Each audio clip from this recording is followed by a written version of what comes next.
Yeah, hello students, how are you? I hope you all are fine, all are good. Stay at home, be safe, do hard work, obey your parents, and follow the ethics and follow the rules and regulations fixed by our government.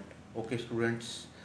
Okay, today now we are discussing about outsourcing.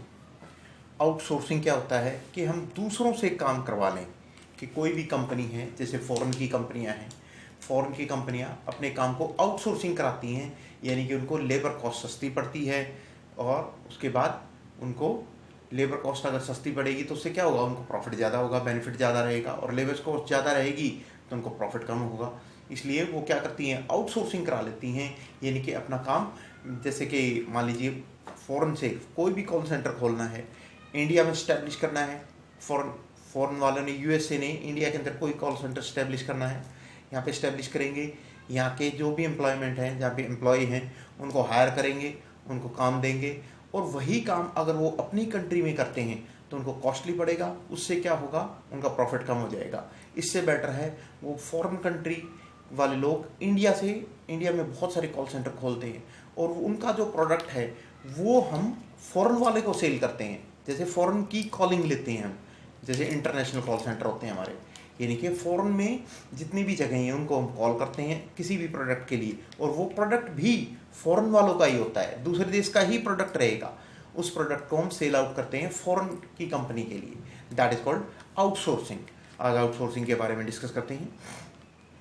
कह रहा है over the last, फिर उसने कहा a new type of business, a new type of business within service sector has become popular in the world.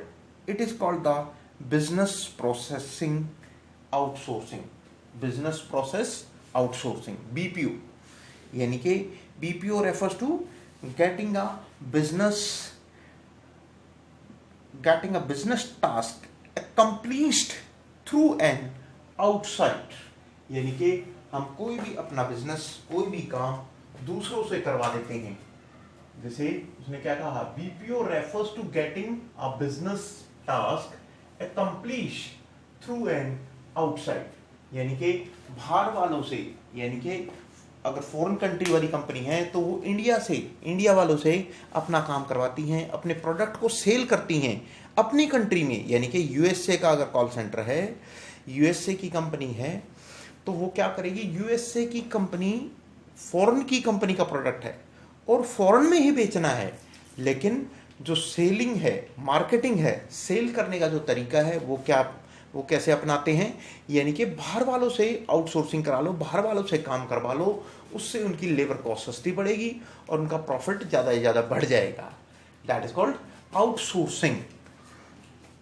That is called outsourcing concept, ये हमारा BPO यानी कि बिजनेस प्रोसेसिंग आउटसोर्सिंग। फिर उसने कहा initially only a few companies in United State adopted the practice of outsourcing by assessing the routine jobs to outside agencies so that company could contract on in only few areas. कुछ area में ही foreign countries ने जो अपने call centre establish किए, वो कुछ countries में, यानी कि कुछ कंट्रीज ने ही अपना काम स्टार्ट किया था आउटसोर्सिंग कराना, लेकिन आजकल हर कंट्री अपना, यानी कि जो स्टैब्लिश्ड है अपना ऑलरेडी बिजनेस किसी का, और उसको वो फैलाना चाहता है, बढ़ाना चाहता है बिजनेस को, तो दूसरी कंट्रीज में जाके तो हम आउटसोर्सिंग करा लेते हैं।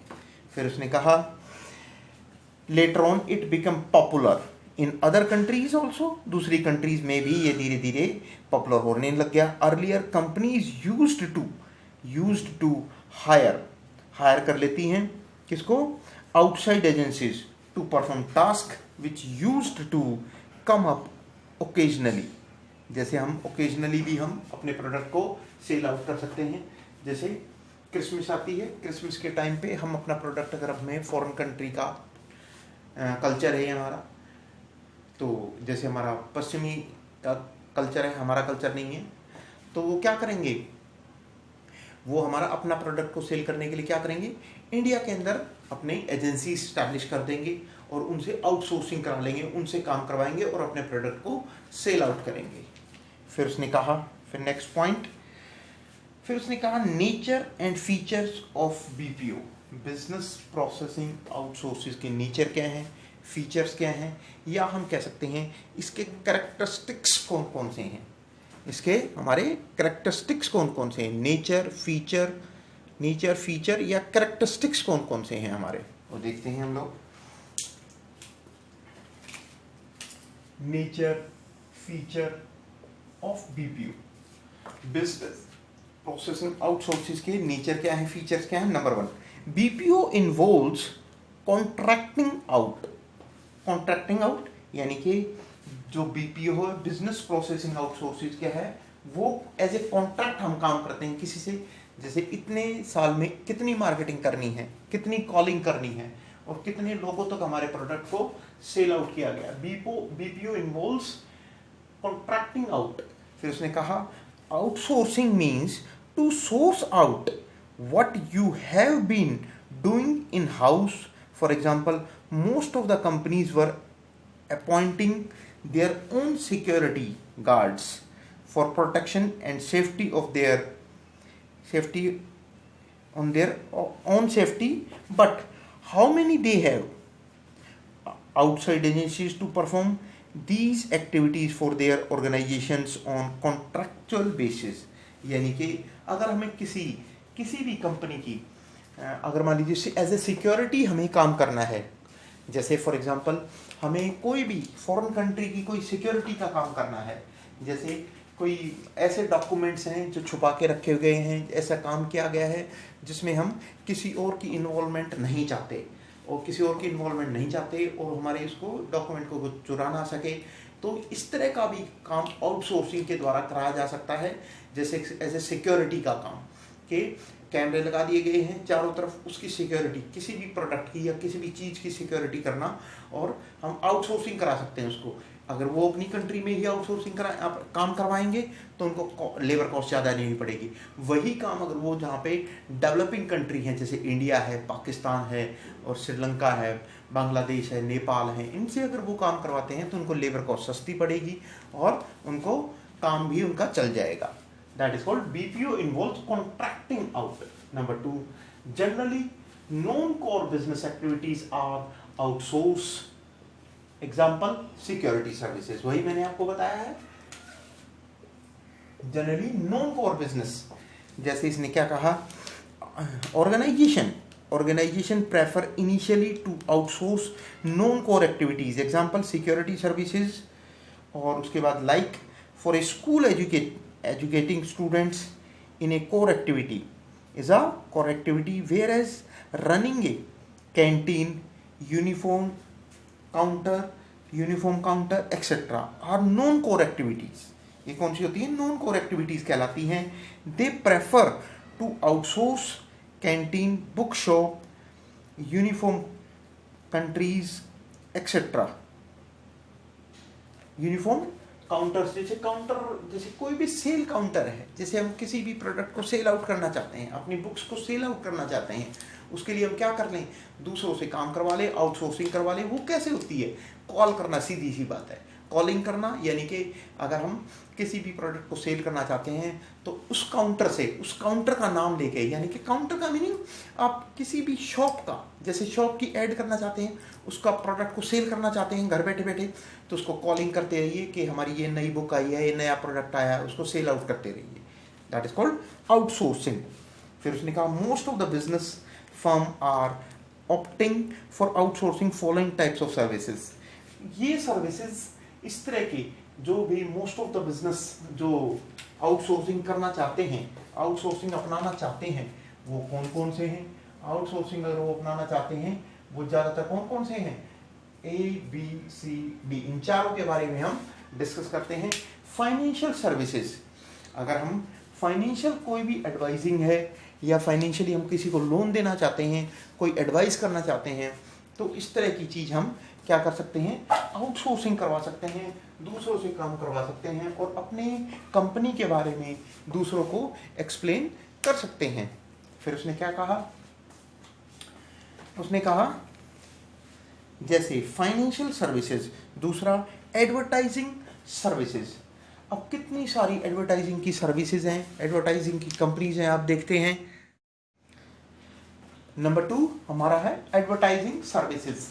एडवर्टाइजिंग सर्विसेज क्या कहता है, हमारी कितनी सारी कंपनियां हैं जो हमें देखने को मिलती हैं, जो हमें अपने प्रोडक्ट को सेल आउट करने के लिए अलग अलग तरीके अपनाती हैं। एडवर्टाइजिंग जैसे कि भी अगर मान लीजिए कोई भी, जैसे कि जूस है, कोई भी ड्रिंकिंग वाटर है, या फिर कोई भी जो भी लिक्विड्स कोई भी अपना प्रोडक्ट है, या फिर कोई और शॉप है, साबुन है या कोई पेस्ट है, कोई भी प्रोडक्ट है जो अपना हमें सेल आउट करना है, तो बहुत सारी एडवर्टाइजिंग कंपनीज हैं जो हमारे प्रोडक्ट को सेल आउट करती हैं आउटसोर्सिंग के द्वारा। जैसे कि पेप्सी है, कोका कोला है, ये हमारी इंडियन नहीं है, बाहर की कंपनियां हैं, लेकिन हमारे यहाँ कितनी ज़्यादा सेल होती हैं, वो किस कारण से, एडवर्टाइजिंग की वजह से। एडवर्टाइजिंग की वजह से ही हमारा सेल ज़्यादा से ज़्यादा मैक्सिमाइजेशन होती है और सेल उनका प्रॉफिट डे टू डे बढ़ता रहता है।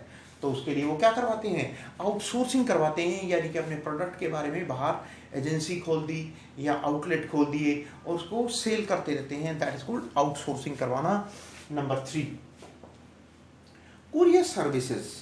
कुरियर सर्विसेज आपने देखा होगा, अपने प्रोडक्ट को एक जगह से, जैसे टेली शॉप है, अब बहुत सारे ब्रांड हैं, बहुत सारी प्रोडक्ट ऐसे हैं जो आप टीवी खोलेंगे उसके अकॉर्डिंगली आपको सेल आउट होते रहते हैं। तो that is called courier services, यानी कि एक जगह से दूसरी जगह पे हमको अपने माल को भेजते हैं, एक जगह से दूसरी जगह पर माल भेजते हैं। उस तरह की सर्विसेज भी हमारी क्या कहती है, आउटसोर्सिंग कहलाती है। जैसे हम कुरियर सर्विस, एक प्रोडक्ट, एक पैकेज है, दूसरी जगह भेजना है, तो वो कौन करवाती हैं, आउटसोर्सिंग करवाते हैं, यानी कि अपने प्रोडक्ट को हम किसी दूसरे से एक जगह से दूसरी जगह पर भेज सकते हैं। जैसे आपका कोई भी जैसे फाइनेंशियल कंपनी है आपकी, बहुत सारे आपको डॉक्यूमेंट एक जगह से दूसरी जगह पर भेजने पड़ते हैं, तो आप खुद लगोगे तो दिक्कत होगी। इससे अच्छा क्या है, आप दूसरों से काम करवा लो, आउटसोर्सिंग करवा लो, उनको कुछ पैसा दे दो और उनको एक कॉन्ट्रैक्ट दे दो, और अपना वो आपका कुरियर जो है आपको एक जगह से दूसरी जगह पे आसानी से भेजा जा सकता है, that is called courier services. फिर उसने कहा customer support services. Customer support services, हम कस्टमर भी डे टू डे हम पहले उसके बारे में, कोई भी प्रोडक्ट के बारे में हम फीडबैक लेते हैं, उसके प्रोडक्ट के बारे में जानते हैं, लोगों से अपनी राय लेते हैं उनकी कि इस प्रोडक्ट के बारे में बताओ, ये सपोर्ट करते हैं या नहीं, ये हमारा प्रोडक्ट, कंपनी का जो प्रोडक्ट है वो चल पाएगा या नहीं, अपनी राय दीजिए। उसके हम कुछ कूपन भी देते हैं, उनके ऊपर कुछ इनाम भी देते हैं, जैसे कि 50 चीज़ें खरीदने पे इतना पैसा आपको मिलेगा, या प्रोडक्ट कोई फ्री मिलेगा। तो इस तरह की कस्टमर को सपोर्ट करें, कस्टमर्स को हम बांध सकें, बहुत सारे कस्टमर अपने साथ जोड़ सकें, that is called customer support services. तो उसके लिए भी हम कस्टमर को डे टू डे जैसे कैनोपी लगा के या कुछ भी करके हम किसी भी तरीके से अपने कस्टमर्स को अपनी फेवर में करते हैं और उनको उन तक अपना प्रोडक्ट के बारे में जानकारी देते हैं। फिर उसके बाद third point we can discuss in the outsourcing term there are types of services provides। कौन कौन सी सर्विसेज प्रोवाइड करती हैं, कैप्टिव बीपीओ यूनिट। उसने क्या कहा, कैप्टिव बीपीओ यूनिट क्या होती है हमारी, इसके बारे में देखते हैं हमने 4 पॉइंट पढ़े।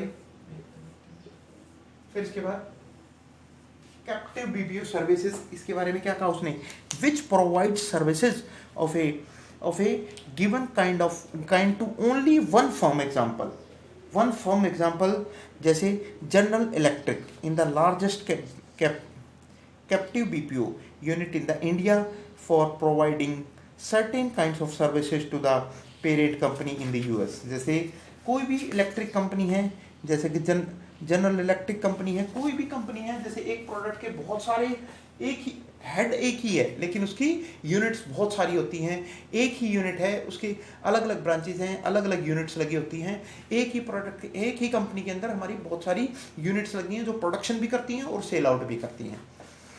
फिर उसने बी पार्ट कहा उसने थर्ड पार्टी सर्विसेज प्रोवाइडर, यानी कि थर्ड पार्टी यानी कि बनाता कोई और है, कस्टमर तक कोई और पहुंचेगी और सेल कोई और करेगा, that is called third party services.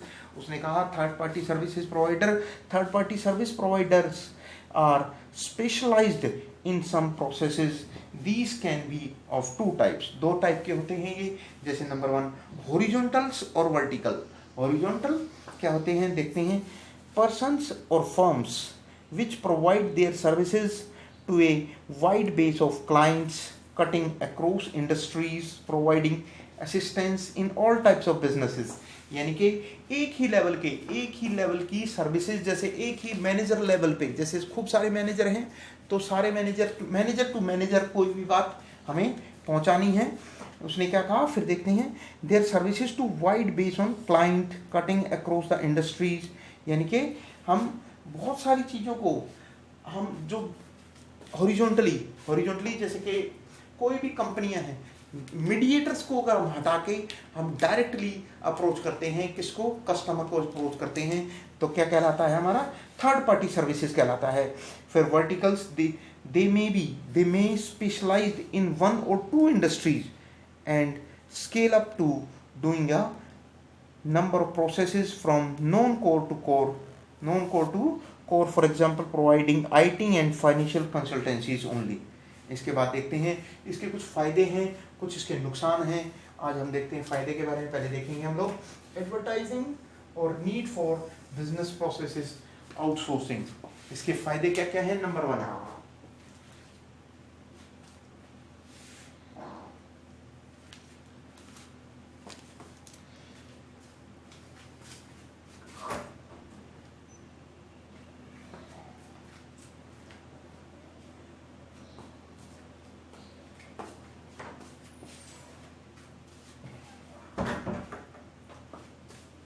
फायदा क्या है advertising. Number 1, focusing of attention,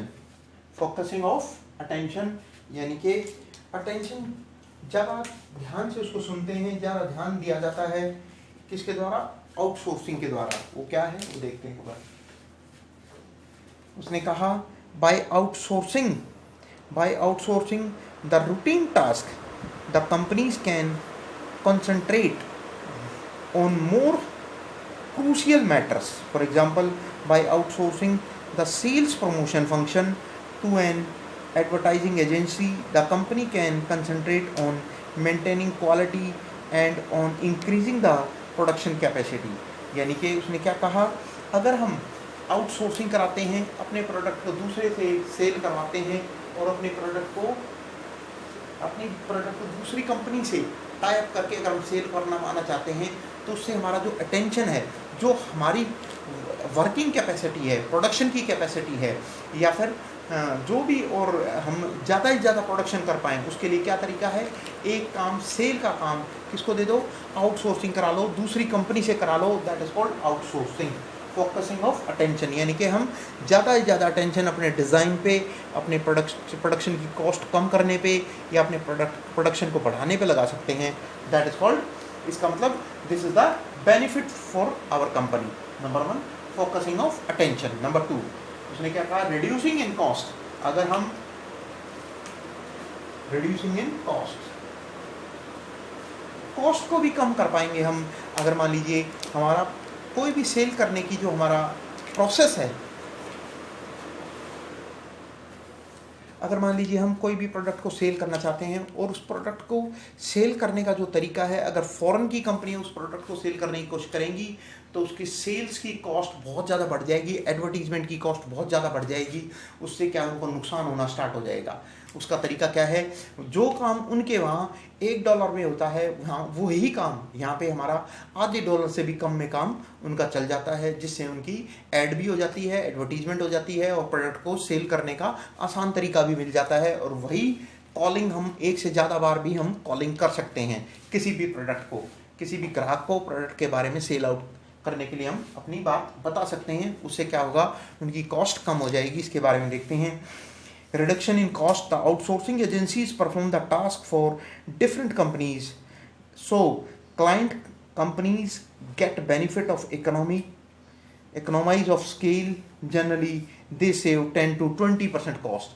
ये तो 10 to 20% कह रहा है, लेकिन मुझे लगता है 10 to 20% से ज़्यादा ही कॉस्ट कटिंग की जा सकती है, क्योंकि जो प्रोडक्ट, जैसे कि फॉर एग्जांपल पेप्सी है, पेप्सी का जो अपना कॉस्ट आता है वो बहुत कम आता है, लेकिन उसकी जो ओरिजिनल कॉस्ट है उनकी कम आती है, लेकिन सेल वो ज़्यादा में होती है। जैसे मान लीजिए 25 रुपये की सेल हुई, लेकिन कॉस्ट उसकी 5 या 6 रुपये ही आती है, लेकिन उसकी कॉस्ट को कौन बढ़ा देता है, एडवर्टीजमेंट उसकी कॉस्ट को बढ़ा देता है। अगर वही एडवर्टीजमेंट फॉरेन की कंपनियाँ, फॉरेन के फिल्म स्टार उस पेप्सी की ऐड ना करके इंडिया के फिल्म स्टार अगर ऐड करेंगे तो उससे क्या है, इंडिया के अंदर जो इंडियन हमारे पब्लिक है तो उसको ज़्यादा ही ज़्यादा पसंद करेंगी। उससे क्या होगा, उनकी ऐड सस्ते में भी हो जाएगी और उनके कॉस्ट कटिंग हो जाएगी और उनको प्रॉफिट ज़्यादा से ज़्यादा मिलेगा। Number 3, quest for excellence. देखते हैं इसके बारे में। उसने कहा outsourcing help firms to get excellence in 2 ways। They can focus only an activity in which they excel. उनको अपने प्रोडक्ट को एलोबरेट करने में, बढ़ाने में उनका टाइम अपना फोकस कर सकते हैं, जैसे कि contracting out remaining activity to those who excel in the performing those activities. Example maybe you can say that firm perform to give the world for developing software to TCS or Infosys as they are excellent in this area। यानी कि कोई भी software company है, कोई भी अपना product को बेचना चाहती है कंप्यूटर से रिलेटेड, तो उसके लिए आउटसोर्सिंग कराया जाएगा, तो वो अच्छे से अपने प्रोडक्ट को सेल आउट कर पाएंगे। इससे क्या होगा, आउटसोर्सिंग करवाने से उनकी सेल ज़्यादा बढ़ सकती है। Number 4, growth through alliance.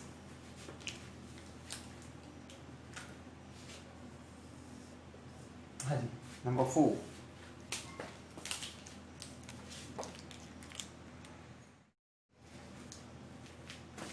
हाँ जी, फिर इसके बाद आती है बात growth through alliance by availing services from other firms. अगर हम दूसरी फर्मों से अपनी सर्विसेज लेते हैं, आउटसोर्सिंग करवाने की कोशिश करते हैं, उससे क्या होगा, your investment required are reduced, your profit not only from low investment and better services provide by them to you but also from share in profit from the business they do for you. Therefore, you can expand rapidly. Apart from financial returns, outsourcing facilitate inter-organizational knowledge sharing and collaborations। अगर मान लीजिए, अगर अपने product को ज़्यादा से ज़्यादा sell out करना है, ग्रोथ करनी है बिजनेस की, तो उससे आप क्या करा लो, आउटसोर्सिंग करा लो। उससे क्या होगा, आपका जो पूरा कंसंट्रेशन है, पूरा माइंड अपने प्रोडक्ट को प्रोडक्शन को बढ़ाने में और कॉस्ट को कम करने में लगेगा। उससे ज़्यादा से ज़्यादा, उससे क्या होगा, आप टेक्नोलॉजी पे भी ज़्यादा ध्यान दे पाओगे। इसलिए इस बेटर है कि आप आउटसोर्सिंग कराएं, उससे क्या होगा, आपका प्रॉफिट बढ़ जाएगा।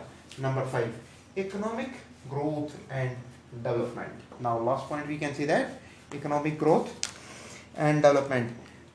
Offshore outsourcing stimulates entrepreneurship, employment and export in the countries from where outsourcing is done. For example, India just like we can say that leader in IT and software development as good as global outsourcing in concerned। यानी कि economic की growth भी हम आगे बढ़ सकते हैं अगर हम आउटसोर्सिंग कराएंगे। जैसे कि फॉर एग्जांपल, अगर हमारा ज़्यादा से ज़्यादा आउटसोर्सिंग करवाया जाता है, या तो हम करवा सकते हैं या फॉरेन कंट्री की कंपनीज भी आउटसोर्सिंग करवा सकते हैं। उससे क्या होगा, हमारी इकोनॉमी में ग्रोथ होगी, हमारा रेवेन्यू हमारे पास आएगा, हमारा जीडीपी बढ़ेगा। इससे क्या होगा, हमारा देश की पर कैपिटा इनकम यानी कि पर पर्सन इनकम ज़्यादा होगी, लिविंग स्टैंडर्ड बढ़ेगा। ये था हमारा पॉइंट। इसके बाद उसने क्या कहा, उसने कहा स्कोप ऑफ बीपीओ। बीपीओ के क्या क्या स्कोप हैं, बीपीओ के स्कोप हैं। BPO is more popularly known as call centers. Call centers में के रूप में ये ज़्यादा से ज़्यादा BPO popular day to day पे पॉपुलर होता जा रहा है। Which provide customer oriented voice based services on 24 hour into 7 days। About 70% of BPO industries revenue come from call center। यानी कि BPO ज़्यादा कहाँ पे हैं, कॉल सेंटर्स में हम देखने को मिलता है ये सारी चीज़ें। Number 2, BPO comprises of 4 key segment। कौन कौन से हैं, these are the common areas where BPO is opening। कहाँ पे ओपनिंग होता है, कहाँ पे BPO हमारा काम करता है, वो देखते हैं। Number 1, contract manufacturing. Number 2, contract research. Number 3, contract sale. Number 4, information. ये 4 जगह हमारा ज़्यादा से ज़्यादा बीपीओ में देखने को मिलता है। बीपीओ यानी कि बिजनेस प्रोसेसिंग आउटसोर्सिंग, इन 4 जगहों पे हमें देखने को ज़्यादा मिलेगा। वो कौन कौन से हैं, एक बार मैं एलोबरेट करता हूँ, उसके बारे में एक्सप्लेन करता हूँ आपको। देखते हैं।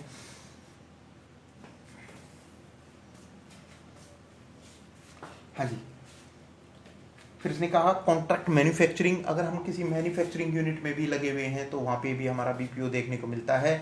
यानी कि जैसे कि किसी की भी सर्विसेज हो या फिर कोई सिक्योरिटी करनी हो, उसको देखभाल करनी है कि भाई वो चीज़ कितने टाइम बाद कोई भी केमिकल डालने पे उसमें कितना रिएक्शन होता है, उसको खाली वॉच करना है, देखना है, वहाँ पे भी हम आउटसोर्सिंग करवा सकते हैं।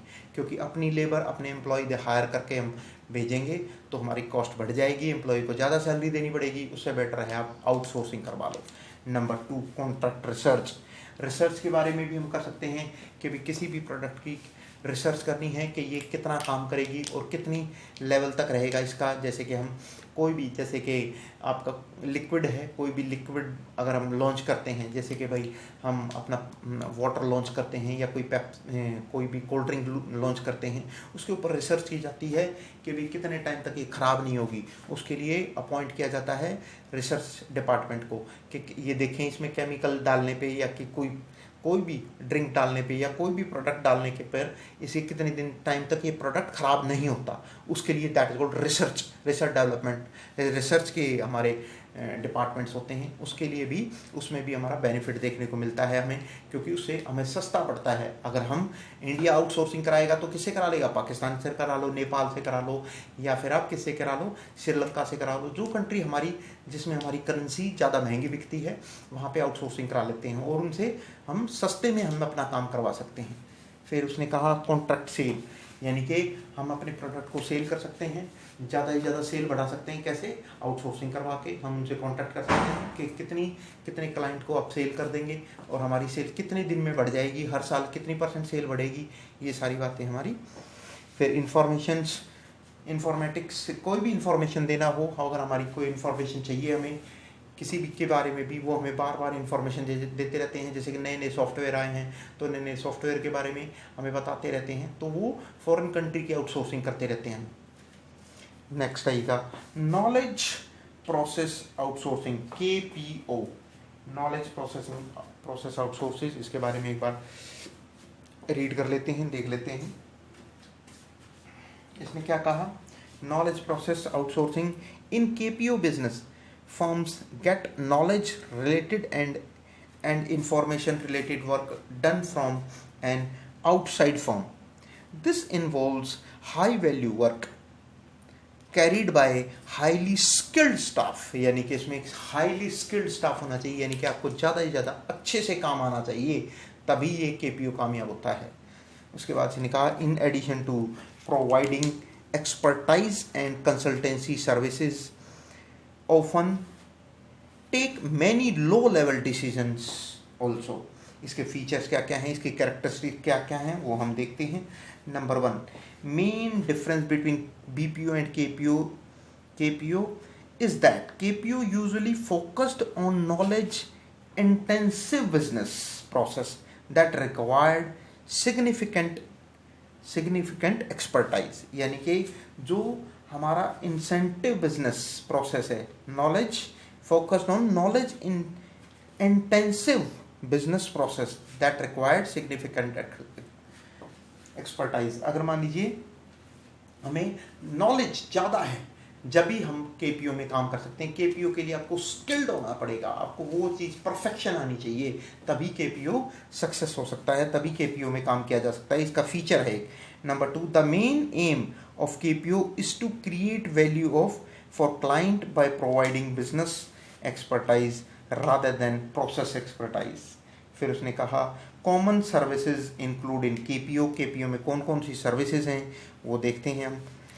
A, research services, investment research है, कहीं कहीं पैसा लगाना है, कितनी इन्वेस्टमेंट आएगी, कितने % आएगी, 3 दिन में, 6 दिन में, 1 महीने में, 2 महीने में, साल में, 2 साल में, कितने % इंटरेस्ट आता है आपको, उसने ये बात कही। दूसरा, लीगल प्रोसेस, जैसे लीगली कोई भी काम हम बाहर वालों से करवाते हैं, तो उसने कहा पेटेंट सर्विसेज, डाटा एनालिटिकल्स, वैल्यूएशंस, ये सारी बातें हमारी KPO में देखने को मिलती हैं।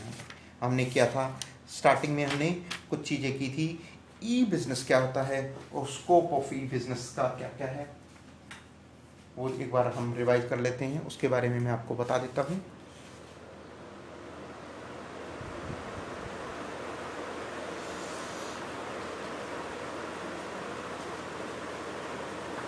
हाँ जी, ई बिज़नेस क्या है? Electronically business. इलेक्ट्रॉनिकली अगर हमें बिज़नेस करना है किसी के साथ तो दैट इज कॉल्ड, जैसे हमें कोई भी साइट बना के नेट के थ्रू नेट बैंकिंग करनी है, नेट के थ्रू हमें कोई भी काम करना है जो ऑनलाइन काम किया जाता है, that is called E business कहलाता है।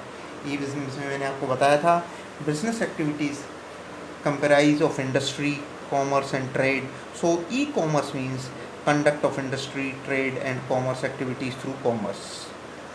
Firm use not only the general internet facilities for e-business, but they also prefer to have their private and personal internet facilities for their internal functioning.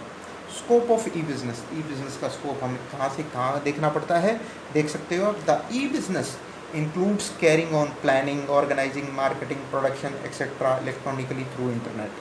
E business हमारा हम planning में भी देखने को मिल सकता है, ऑर्गेनाइजिंग, मार्केटिंग, प्रोडक्शन, सब जगह में ई बिज़नेस देखने को मिल सकता है। जैसे इसके क्या क्या पॉइंट है? These transactions are extended into 4 direction, 4 directions में हम इलेक्ट्रॉनिक बिजनेस को हम डिस्ट्रीब्यूट कर सकते हैं। पहला पॉइंट पार्ट में डिवाइड करते हैं। पहला पार्ट क्या है? B2B, यानी कि बिजनेस टू बिजनेस, यानी कि जैसे बिजनेस टू बिजनेस में उसने क्या कहा? Transaction taking place between business units are known as B2B transactions.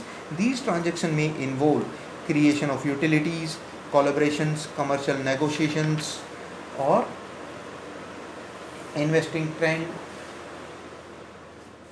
Next, distribution of goods from manufacturer to various distributors, यानी कि उसने क्या कहा? B2B, पहली बात उसने कहा बिजनेस टू बिजनेस। उसने क्या कहा? Transactions taking place between business units, यानी कि 2 बिजनेसमैनों के बीच में, यानी कि बहुत सारे बिजनेसमैनों के बीच में एक बिजनेसमैन दूसरे बिजनेसमैन के साथ मिलके अपना प्रोडक्ट को सेल आउट करता है, that is called B2B business कहलाता है। फिर उसके बाद B2C, यानी कि बिजनेस टू कस्टमर, यानी कि बिजनेस सीधा किसको बेच सकता है? अपना माल कस्टमर को बेच सकता है। The transactions taking place business units and customers are known as B2C transactions, यानी कि B2C ट्रांजेक्शन्स, जैसे कि सेलिंग एंड डिस्ट्रीब्यूशन।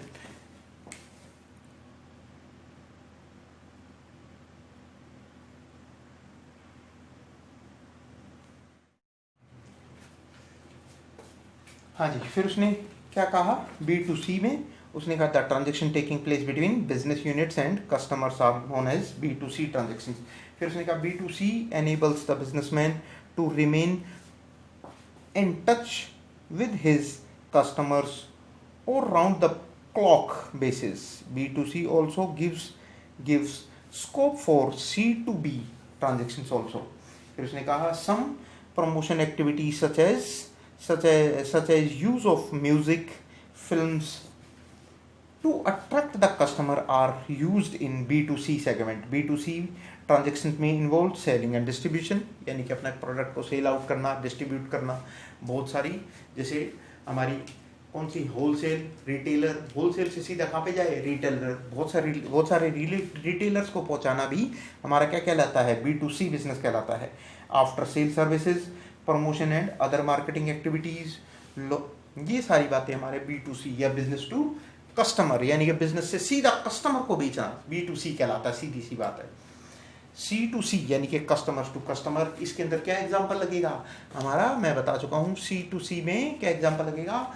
जैसे कि सेकंड हैंड गुड्स आप खरीद के बेचते हो, दैट इज कॉल्ड C2C, यानी कि सेकंड हैंड गुड्स खरीदा आपने, उसके बाद आपने किसी और को कस्टमर को बेच दिया, C2C कहलाता है। कस्टमर टू कस्टमर कहलाता है। The transactions taking place between customers and customers are known as C2C transactions. ये कौन सा ट्रांजेक्शन कहलाता है? C2C ट्रांजेक्शंस कहलाता है। फिर उसने क्या कहा? अगला पॉइंट C2C ट्रांजेक्शंस के बाद उसने क्या कहा? Selling antique items, selling used books, clothes, यानी कि पुराने क्लोथ्स, पुरानी किताबें, पुराने कपड़े अगर हम सेल आउट करते हैं, जैसे कि पुराने जैसे फॉर एग्जांपल कोई भी पर्सन जैसे इंडिया में रहने के लिए आया, फॉरेनर, और कुछ टाइम तक उसने इंडिया की सारी चीज़ें यूज़ की, यहाँ पे रेंट पे रहा, कहीं पे होटल में रहा, और उसके बाद उसने कुछ चीज़ें अपने लिए ख़रीदी थी, जैसे कि कपड़े हैं, बुक्स हैं, या फिर कुछ इलेक्ट्रॉनिक आइटम है जो उसने ख़रीदी थी अपने यूज़ के लिए। उसके बाद वो जाते जाते इंडिया में अगर आया रहने के लिए तो इंडियंस को वो second hand as a second hand product को उनको बेच देता है, तो वो क्या कहलाता है, C2C, उसको क्या कहते हैं, कस्टमर टू कस्टमर। फिर warning customers about fraudulent suppliers, information about the quality and durability of the product, यानी कि हमें इसके अंदर C2C के अंदर हमें क्या करना पड़ेगा, प्रोडक्ट की क्वालिटी, उसकी ड्यूरेबिलिटी, कितने टाइम तक चलेगी और उसका प्रोडक्ट कितना पुराना है, ये सारी बातें हमें कस्टमर को पहले ही बतानी पड़ेगी।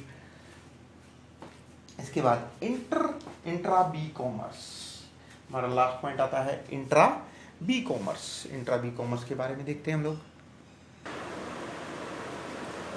हाँ जी, इंट्रा बी कॉमर्स और देख लेते हैं। इंट्रा बी कॉमर्स यानी कि बहुत सारी कंपनियां, एक ही कंपनी एक ही है लेकिन उसकी ब्रांचेस बहुत सारी हैं, जैसे production department, sales department, revenue department, collection department, ये सारे डिपार्टमेंट बहुत सारे मिल के ब्रांचेस, कंपनी के उसकी बहुत सारी ब्रांचेस मिल के जब हम किसी की प्रोडक्ट को हम सेल आउट करते हैं, इंट्रा बी कॉमर्स कहलाता है, काम करते हैं मिल के, तो कहते हैं this refers to transactions between the parties और persons who are the part of one firm only, यानी कि एक ही फर्म के पार्ट होते हैं, बहुत सारे कस्टमर्स, सेल्स वाले पर्सन या बहुत सारे कस्टमर्स, तो हम उसको कहते हैं इंट्रा बी कॉमर्स कहते हैं। In transaction, it is transactions within the firm, that is why it is called intra-firm. Generally, a firm has to deal with its suppliers, customers, employees, etc. These are called intra-B commerce interactions. Intra-B commerce का मैं एक example देता हूँ, जैसे for example देखिएगा,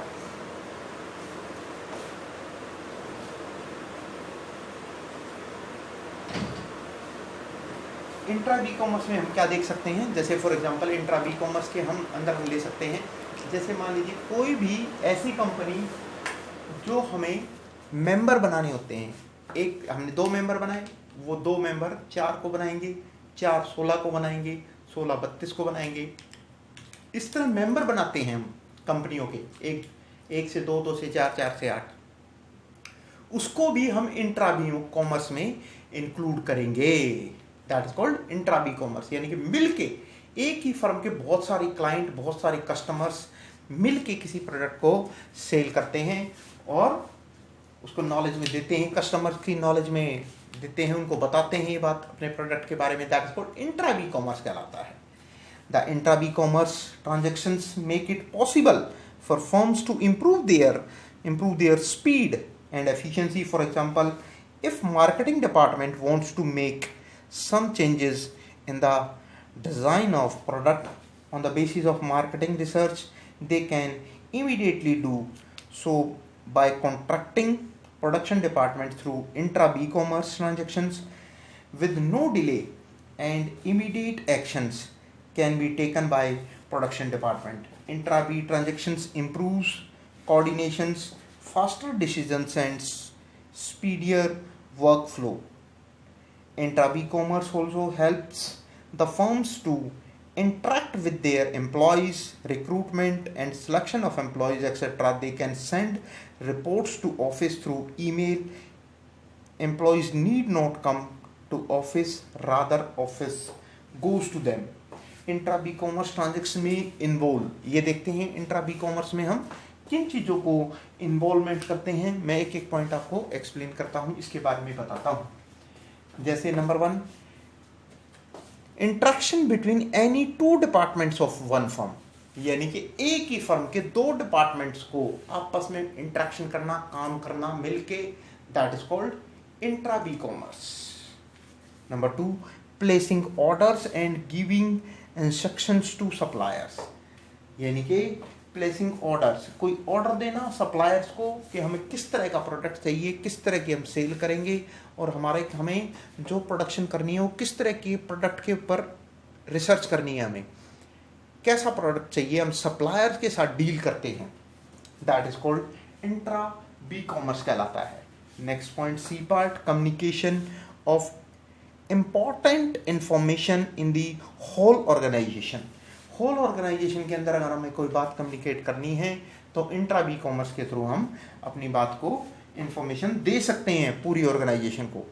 recruitment, selection and training of employees, पहले उनको recruit करना, उनको ट्रेनिंग देना, फिर उसके बाद उनको सिलेक्शन करना, उसके बाद उनको स्टैब्लिश करना कि भाई किसी भी मशीन पे कैसे वर्क किया जाएगा, that is called intra B commerce कहलाता है। फिर उसके बाद reporting by employees to their managers, employees अपने मैनेजर्स को रिपोर्ट करते हैं, उनके बारे में किसी भी फीडबैक देते हैं या उसके बारे में कोई और चीज़, कोई नई जानकारी मिली है तो मैनेजर्स को कोई रिपोर्ट करते हैं, that is called intra B commerce. ये थे हमारे पॉइंट्स। और कोई डाउट है, if you feel any type of doubt, you can call me. Okay students, see you in next video.